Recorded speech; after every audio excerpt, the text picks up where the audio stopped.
Hello, everyone, and welcome back. We are going to discuss the elements of the cash flow statement.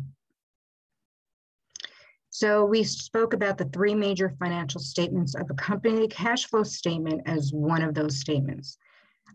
Typically, it's not called by any other name. However, you should always know that if someone hands you a document and it has operating activity, financing activity, and investment activity, you're looking at a cash flow statement. So this is what a cash flow statement looks like. And this, again, is for Netflix. So as you can see, you have cash flow from operating activities,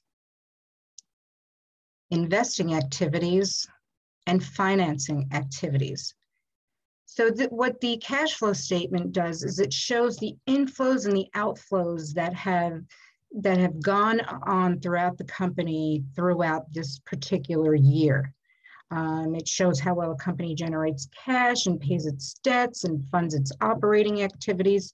And it also determines the amount of the free cash flow that a company has, which we're going to cover in a separate video. But again, the main point is that if you feel intimidated and somebody hands you a whole bunch of documents and you see a document come across your desk and it has cash flow from operating activities, cash flow from investing activities, and financing activities, you're looking at a cash flow statement, right? So to get to the free cash flow, you are going to come over here and you're going to look at the net cash provided and used in operating expenses, this 2.42. And you're going to add that to the negative of purchases of property and equipment. And you can also turn that negative 497 into a positive number, and then you would subtract it. And it leads to almost $2 billion in free cash flow. And again, we are going to talk about what that means for Netflix.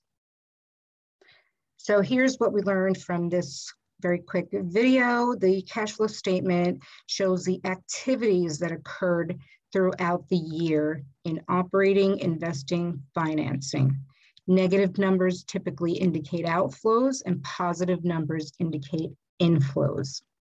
See you in the next lecture.